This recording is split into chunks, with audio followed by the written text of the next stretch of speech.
The gramophone is pretty cool. I mean, just look and hear it. It's literally music recorded on a flat plastic plate. You put a needle on it, it rotates, and produces sound. How it plays is really fascinating and maybe a bit confusing to understand. Let's go back to the concept of sound. To understand, first we have to look at sound. What is sound? Sound is simply a vibration. For example, imagine you're speaking into a big horn that has a stretched out balloon at the end. The balloon will vibrate along with your words, and that vibration is the same vibration that your eardrum produces to make sound. Now imagine you taped a pencil that would vibrate with the balloon. If I were to place a piece of paper against the pencil, we would see something that appears to be meaningless scribbles. No surprise there. Now, if I move the paper at a steady pace, you would notice these less useless scribbles. Congrats! You have successfully recorded your voice. The scribble on the paper represents the sound waves or vibration you created by speaking into the horn. But there's obviously no way to play it back. After all, how do you expect what is essentially just a piece of paper to play back? But what if it was something more than just a piece of paper? And what if we created a 3D line as opposed to a 2D one? That's what these people accomplished in the 1800s when they invented the gramophone.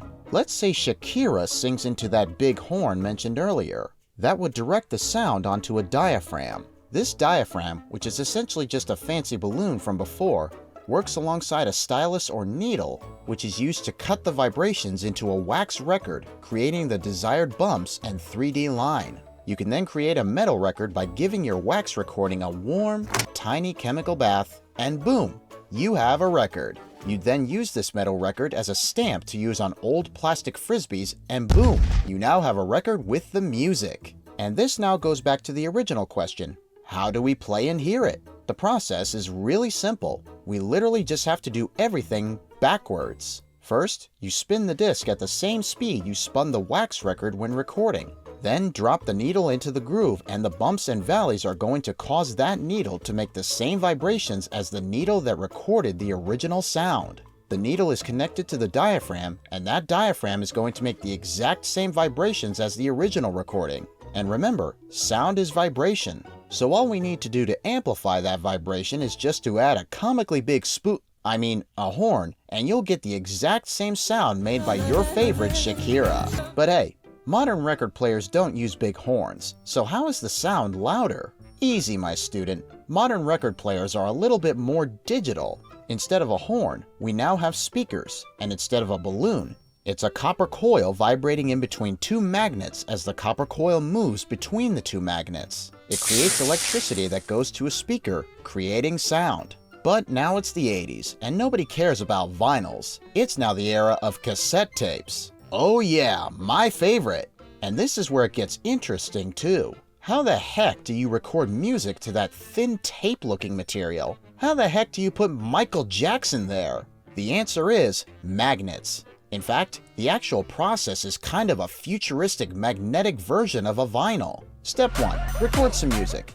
You aren't going to sing into some big horn. No. You're going to sing into a microphone. How can a microphone capture your he's and ha-has? Well, let's see what's inside. Opening it up, you'll find a diaphragm that vibrates when you speak into it, just like the balloon. The diaphragm is either connected to a copper coil like before, or connected to a capacitor, which is basically just a fancy plate. As you speak, the diaphragm moves, and this vibration changes the distance, causing a change in stored energy, resulting in different strengths of electricity. Step 2.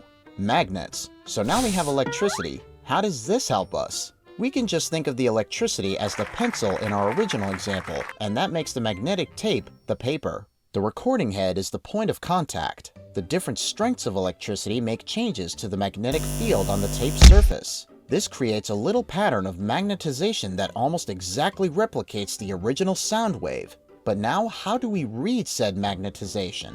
Well, just like before, we do all of this backwards. Put your tape into a boombox and there will be a playback head there too, which the tape passes over as it plays. The changes in the magnetic field on the tape make an electrical signal. This is the same signal that was made when recording.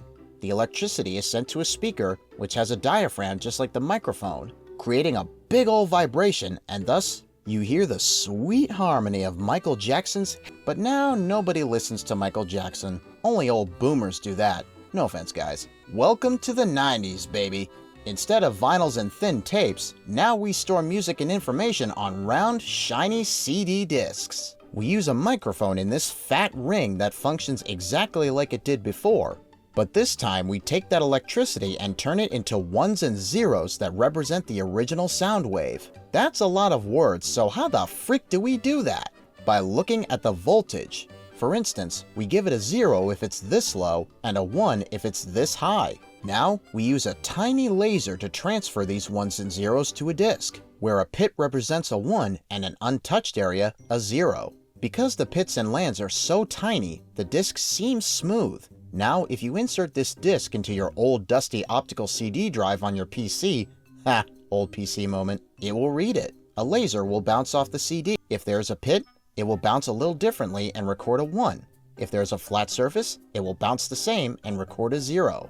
By using a digital to analog converter, but you can just call it DAC for short. Depending on whether it reads a 0 or a 1, DAC will produce a specific amount of electricity. This produces the same electric stream that was in the microphone during the initial recording, and it is transmitted to a speaker with a diaphragm that vibrates in response to electrical input, resulting in your favorite Shakira now being on a CD. Isn't it interesting how technology advanced over time, providing us with more modern formats such as CDs, cassettes, and vinyl? And what's going to be our next big advancement? And what are we going to put our favorite Shakiras and Michael Jacksons? Only time will tell as our tech gets more and more advanced. And of course, also fascinating and interesting. And of course, it'll provide us with more work to research everything and compile it into a simple script in English. But if you enjoyed our little excursion into the past of how sound works, we'd really love it if you'd consider subscribing and liking the video. It's 2 simple clicks, only takes about 5 seconds, and it's free.